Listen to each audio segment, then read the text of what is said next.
নমস্কার সবাইকে। দেখো আজকে আমি তোমাদের জন্য কোয়ান্টাম মেকানিক্স থেকে, কোয়ান্টাম মেকানিক্স বলতে এখানে আমি পদার্থের দ্বৈত সত্তা, বিকিরণ, এই চ্যাপ্টারটার কথা বলছি। এই চ্যাপ্টারটা থেকে যা যা নিউমেরিক্যালস তোমাদের বোর্ডে আসতে পারে, জাস্ট বোর্ড এক্সামের জন্য, আমি আজকে করিয়ে দেব। এটা আবার একটা নতুন লেকচার সিরিজ। পরমাণুটা শেষ হয়ে গেছে, পরমাণুর মধ্যে যা যা করিয়েছি তোমরা দেখে নিও। এতটুকু করলে আশা করি তোমাদের হয়ে যাবে। আর আজ থেকে আমরা কোয়ান্টাম মেকানিক্স মানে পদার্থের দ্বৈত সত্তা ও বিকিরণ, ওইটা আমরা আজকে থেকে স্টার্ট করব। ঠিক আছে? দেখো, এই ভিডিওটা তাদের জন্যই উপকারী হবে যারা অলরেডি কোয়ান্টাম পড়ে ফেলেছে। ঠিক আছে? কি বললাম? পদার্থের তরঙ্গ দ্বৈত সত্তা এটা করে ফেলেছে তোমরা, তাদের জন্যই এটা উপকারী হবে। ঠিক আছে? নইলে কোনো লাভ নেই। কারণ আগে থিওরিগুলি জানা থাকতে হবে, থিওরিগুলো, কারণ এগুলো কি, যেমন এখানে ধাতুর কার্য অপেক্ষক কি, সর্বোচ্চ গতিশক্তি, আলোক তড়িৎ ক্রিয়া কি, এগুলো জানা থাকলে, এই টার্মগুলোর সাথে যদি তুমি পরিচয় আগে থেকে থাকো, তাহলেই তুমি এই ভিডিওটা তুমি ফলো করো, নইলে দেখে কোনো লাভ নেই। ঠিক আছে? কি বললাম? আচ্ছা, তো এখানে দেখো অনেকগুলো নিউমেরিক্যালস আছে যেগুলো এক্সামে এসে গেছে অলরেডি, বা আবার আসতেও পারে। এগুলো আমি এখানে লিখেছি, এগুলো আমি আজকে সলভ করিয়ে দিচ্ছি। আর এই ভিডিও ধরো 4-5টা ভিডিও হবে, 4-5টা ভিডিও দেখে আরামসে এক্সাম দিয়ে আসবে, বোর্ড এক্সাম। ঠিক আছে? কি বললাম? দেখো, তো আমি আগে তাও একটু আমি বলে দিচ্ছি যে ধাতুর কার্য অপেক্ষক বলতে কি বুঝো।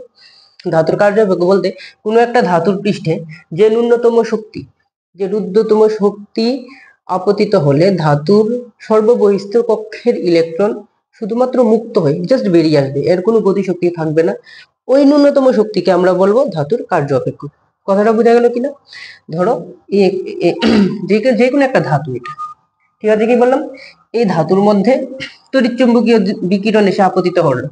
ওই তড়িৎচুম্বকীয় বিকিরণের কম্পাঙ্ক হচ্ছে গিয়ে নিউ। কথাটা বোঝা গেল? এই কম্পাঙ্ক যখন, নিউ কম্পাঙ্কের আলো যখন ধাতুর পৃষ্ঠে পড়লো, তখন কি দেখা গেল? ধাতু থেকে ইলেকট্রন বেরিয়ে গেল। ঠিক আছে? কি বললাম? তখন আমরা বলবো যে আলোক তড়িৎ ক্রিয়া ঘটছে। এই ঘটনাটাকে বলি আমরা আলোক তড়িৎ ক্রিয়া। যে ধাতুর পৃষ্ঠে আলোক রশ্মি আপাতিত হওয়ার ফলে যে ইলেকট্রনটা বেরিয়ে গেল, ওই ইলেকট্রনটাকে বলি আমরা ফটো ইলেকট্রন বা আলোক ইলেকট্রন। এবং ওই ইলেকট্রনটা দিয়ে আমরা যেই কারেন্ট বা তড়িৎ প্রবাহটা পাই, ওটাকে আমরা বলি আলোক তড়িৎ প্রবাহ বা ফটো কারেন্ট। কথাটা বোঝা গেল? কি বললাম? আচ্ছা, ধরো ধাতুর কার্য অপেক্ষক ডাব্লিউ নট।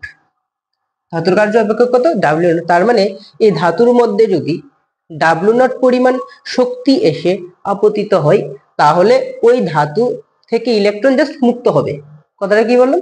আচ্ছা, কিন্তু এইখান থেকে আপতিত আলোর শক্তি ধরো E incident, which is E incident is greater than W naught. আমি কনসিডার করলাম। ঠিক আছে? তাহলে কি হবে? যদি আপতিত আলোর শক্তি যদি ধাতুর কার্য অপেক্ষক অপেক্ষা বেশি হয়, তাহলে কি হবে? ধাতুর মধ্যে, ইলেকট্রনের মধ্যে কিছুটা এক্সেস পরিমাণে এনার্জি থাকবে, ঠিক কিনা? ওই এনার্জি বা ওই শক্তিটা ইলেকট্রনের গতি শক্তিতে রূপান্তরিত হবে। কথাটা বোঝা গেল কিনা? তাহলে যে আপতিত শক্তিটা ই ইনসিডেন্ট, এটা দুই ভাবে কাজে লাগছে। ঠিক আছে? এক হচ্ছে গিয়ে কি, ধাতুকে বন্ধন থেকে বের করতে সাহায্য করছে, আর বাকি যে এক্সেস এনার্জিটা সেটা এর গতিশক্তিতে, সর্বোচ্চ গতিশক্তিতে কনভার্ট হচ্ছে। ঠিক আছে? এটাই ফটো ইলেকট্রিক এফেক্ট এর যে সমীকরণ, আলোক তড়িৎ ক্রিয়া সমীকরণ, E max is equals to E incident minus W naught. তো এটাই আমরা এখানে দেখলাম। তাও যদি তারপরেও যদি আরো অনেক কিছু আছে এখান থেকে, তোমরা যদি ইলাবোরেটলি পড়ো তাহলে এগুলো আরামসে বুঝতে পারবে। আজকে আমার কাজ শুধু এই নিউমেরিক্যালস গুলো সলভ করে দেওয়া। ঠিক আছে? কি বললাম? এটি জাস্ট এক্সামের পার্সপেক্টিভে। আর তোমরা যদি পুরো ডিটেল থিওরি ভিডিও চাই তাহলে কমেন্ট করতে পারো। ঠিক আছে? দেখো, একটু, আচ্ছা,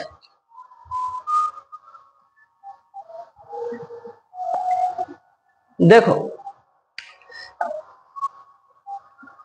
এখানে কি প্রথম প্রশ্ন, আলোক তড়িৎ নিবৃত্তি বিভব 0.75 ইলেকট্রন ভোল্ট 0.75 ইলেকট্রন দ্রুততম ইলেকট্রনের গতিশক্তি কত হবে? একদম ইজি প্রশ্ন। কি দিল? নিবৃত্তি বিভব দেওয়া আছে। ঠিক আছে, দেখো দেখো সর্বোচ্চ গতিশক্তির ফর্মুলা কি? এখানে সর্বোচ্চ গতিশক্তির ফর্মুলা কি বলছে? ইলেকট্রনের সর্বোচ্চ গতিশক্তি কত? তো ইলেকট্রনের সর্বোচ্চ গতিশক্তির ফর্মুলা হচ্ছে গিয়ে E into V not, where V not is the stopping potential, মানে নিবৃত্তি বিভব। কথাটা বোঝা গেল? E is the charge of electron. Clear? আচ্ছা, তাহলে দেখো নিবৃত্তি বিভব কত দেওয়া? নিবৃত্তি বিভব V নট ইকুয়াল টু কত দেওয়া এখানে? 0.75 ভোল্ট। সুতরাং সর্বোচ্চ গতিশক্তি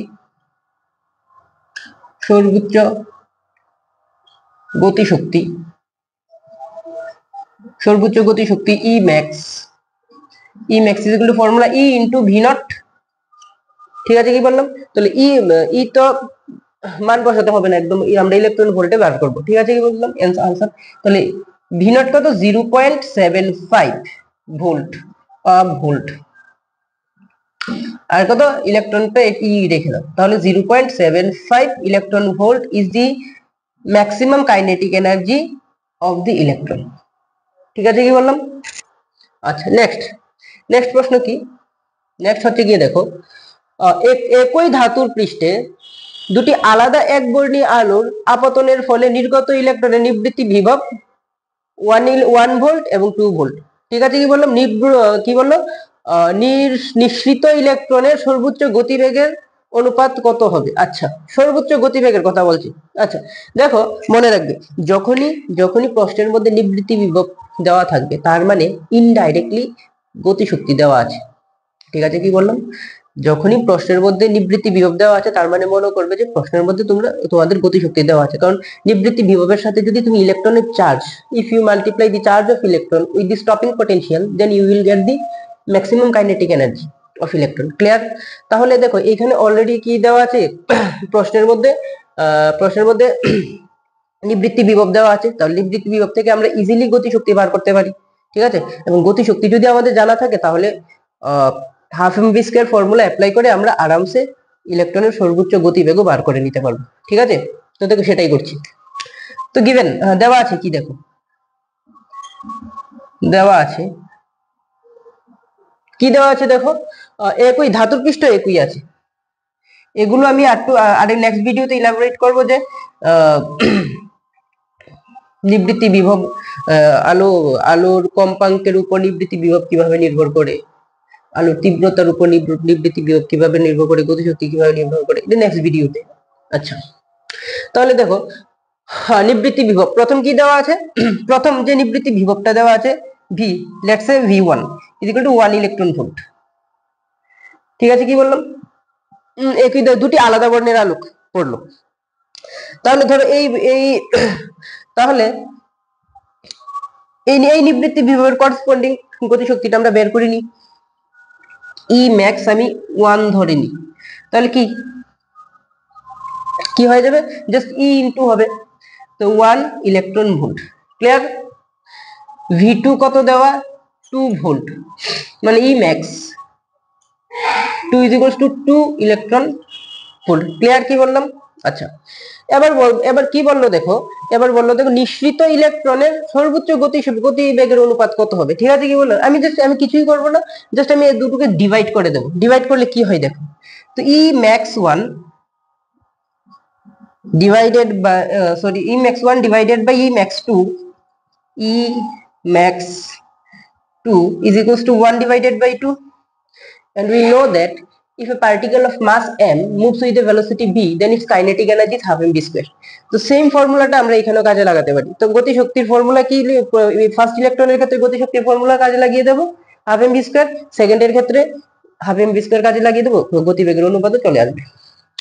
দেখো, or half M V max 1 square half M V max 2 square half. দেখো ক্যান্সেল, দেখো মাসও সেম রেখেছি কারণ ইলেকট্রন, দুই ক্ষেত্রে ইলেকট্রনই বেরোচ্ছে। ঠিক আছে, কি বললাম? তো দুই ক্ষেত্রে মাস সেম, ভর সেম। তাহলে V max 1 by V max 2 is equal to কি হয়ে যাবে? স্কয়ারের দিকে গেলে রুট হয়ে যাবে, 1 বাই √2, তার মানে 1:2 √2 হচ্ছে গিয়ে তাদের সর্বোচ্চ গতিবেগের অনুপাত। তো ক্লিয়ার হয়েছে কিনা? নেক্সট প্রশ্ন কি? নেক্সট প্রশ্ন হচ্ছে দুটি ইলেকট্রনের গতিশক্তির অনুপাত 1:2 হলে তাদের ডি ব্রগলি তরঙ্গ দৈর্ঘ্যের অনুপাত কত? এবার কি দেওয়া আছে দেখো, এবার বলছে তারা ওরা বলছে যে গতিশক্তির অনুপাত দেওয়া আছে। তো ধরি E1/E2 দেওয়া আছে ইকুয়াল টু 1/2। একটা ইলেকট্রনের গতিশক্তি ধরলাম E1 আর একটা ইলেকট্রনের গতিশক্তি ধরলাম 2। তাহলে ওর গতিশক্তির অনুপাত E1:E2 কত দেওয়া আছে? 1:2। তার মানে U1/E2 ইকুয়ালস টু 1:2। ঠিক আছে, কি বললাম? আচ্ছা, এবার কি বললো দেখো, তাদের ডি বিভক্তি তরঙ্গ দৈর্ঘ্যের অনুপাত কত? তাহলে দেখো, তার মানে আমার গতিশক্তির সাথে তরঙ্গ দৈর্ঘ্যের একটা রিলেশন আমার থাকতে হবে। ঠিক আছে, তাহলে দেখো এখানে আছে ডি ব্রগলি তরঙ্গ দৈর্ঘ্য। ডি ব্রগলি তরঙ্গ দৈর্ঘ্যের সাথে গতিশক্তির অনুপাত কি? আমি এখানে লিখে দিচ্ছি, যদি না দেখা যায়, lambda is equal two h/√2m e। ঠিক আছে, কি বললাম? তাহলে ফর্মুলাটা কিভাবে অ্যাপ্লাই করবো? এখানে যেই ইলেকট্রনের গতিশক্তি E1, ওই ইলেকট্রনের তরঙ্গ দৈর্ঘ্য ধরি λ1। ঠিক আছে, কি বললাম? তাহলে ফার্স্ট কেসে যখন λ1 তরঙ্গ দৈর্ঘ্য, তখন তার গতিশক্তি আমরা কি বলবো বলো? 2m E1। দেখো আমি m কে চেঞ্জ করে নি কেন বলো তো? এর কারণ হচ্ছে গিয়ে দুই ক্ষেত্রে ইলেকট্রন, তো ইলেকট্রনের ভর তো সেমই থাকবে। হ্যাঁ, যদি এখানে একটা ইলেকট্রন একটা প্রোটন হতো তাহলে অবশ্যই আমি m1 m2 করে লিখতাম, বা m আলফা বা me করে এইভাবে লিখতাম। ঠিক আছে, কি বললাম? এই ক্ষেত্রে λ2 ধরলাম h/√2m e2। ঠিক আছে, আচ্ছা, এবার এবার এবার দেখো, এটা হচ্ছে ইকুয়েশন নাম্বার 1, এটা হচ্ছে ইকুয়েশন নাম্বার 2। ডি ব্রগলির তরঙ্গ দৈর্ঘ্যের অনুপাত বলছে, তাহলে ডি ব্রগলি তরঙ্গ দৈর্ঘ্যের অনুপাত λ1/λ2 ইজ ইকুয়াল টু কি চলে আসবে দেখো, h/√2m e1 h/√2m e2। তাহলে h/√2m e1 into √2m e2/h। h শেষ, ক্যান্সেল আউট, 2m ক্যান্সেল। তাহলে কত চলে আসলো? √e2/e1। e1/e2 হচ্ছে কি 1/2, তাহলে e2/1 কত হবে? √2, 2/1, √2/1। তাহলে কত চলে আসলো বলো? তাহলে λ1:λ2 ইজ ইকুয়াল টু √2:1। একদম ইজি। ঠিক আছে, আচ্ছা নেক্সট প্রশ্ন দেখো কি বলছে। ক্লিয়ার? নেক্সট প্রশ্ন, নেক্সট কি বলছে দেখো, আলোর তরঙ্গ দৈর্ঘ্য 0.01 অ্যাংস্ট্রোম। তাহলে প্লাঙ্কের ধ্রুবক h হলে সংশ্লিষ্ট ফোটনের ভরবেগ কত হবে? ঠিক আছে, এটা এক্সামে এসেছিল, এটা বোর্ডেও এসেছিল, ফাইনালে এসেছিল, টেস্টও এসছে, এবারও এসছে। তো মেবি 1-2 বছর পর আবার আসতে পারে। দেখো কি দেওয়া আছে দেখো, question number 4, λ is equal to 0.01 angstrom. তরঙ্গ দৈর্ঘ্য কত দেওয়া আছে? 0.01 অ্যাংস্ট্রোম। প্লাঙ্কের ধ্রুবক। আচ্ছা, কি বলছে? ফোটনের ভরবেগ কত? একদম ইজি প্রশ্ন। আমরা জানি কি? আমরা জানি lambda is equals to h/p, or p is equals to কি হয়ে যাবে? h/lambda। ঠিক আছে, কি বললাম? আচ্ছা, তো পি পি তাহলে h ল্যামডার ভ্যালু কত? 0.01 অ্যাংস্ট্রোম। এটাকে যদি তুমি ক্যালকুলেট করো, ক্যালকুলেট করে নেবে ঘরে। ঠিক আছে, কি বললাম? এটার আনসারটা আমি বলে দিচ্ছি, ক্যালকুলেশন করে আসবে 10⁻12 h, ভরবেগটা এত আসবে। ঠিক আছে, কি বললাম? আচ্ছা, নেক্সট প্রশ্ন, অ্যাংস্ট্রমের কনভার্সন গুলো করে নেবে ভালো করে, এগুলো তো মন থাকে না।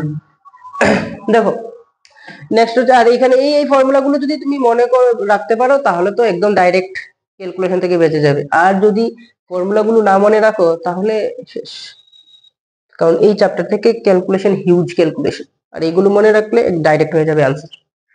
আচ্ছা 5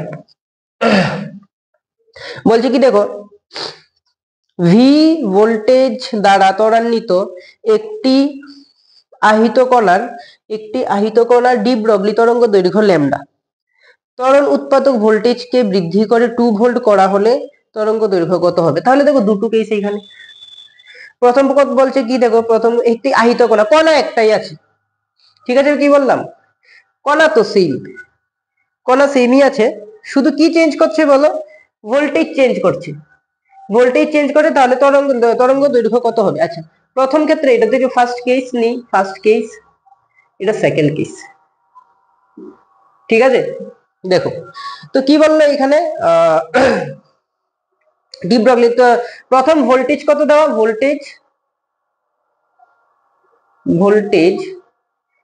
দেওয়া ভি, সেকেন্ড কেসে ভোল্টেজ বৃদ্ধি করলো, ভোল্টেজকে বৃদ্ধি করে এত করলে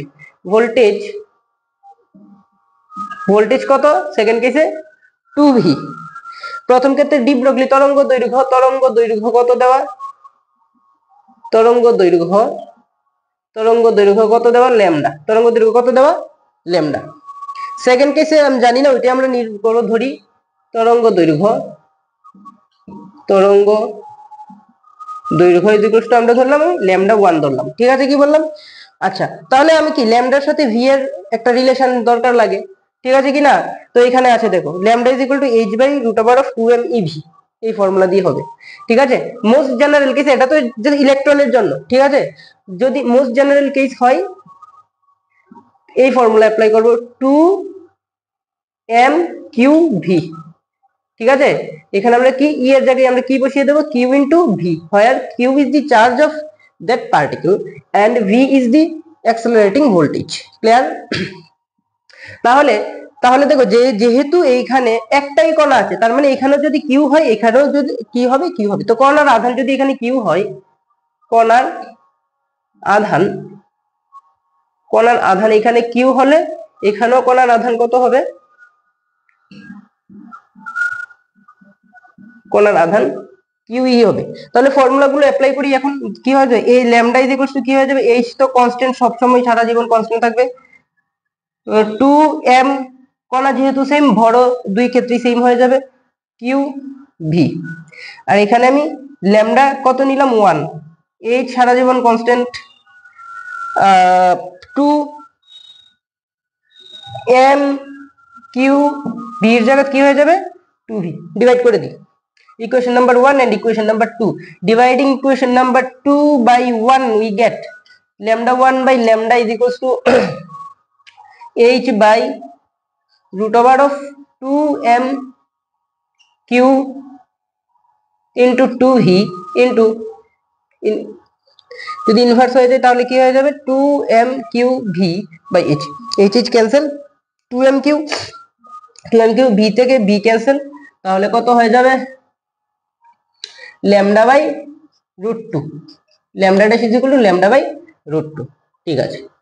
তো এইভাবে অঙ্কগুলো করবে, আরো হতে পারে এই টাইপের, দেখো ডাটা সেম না হলেও একদম প্যাটার্ন কোশ্চেন সেমই আসবে, ঠিক আছে, কি বললাম। তো এগুলো বারবার প্র্যাকটিস করবে, ঠিক আছে। আচ্ছা ঠিক আছে।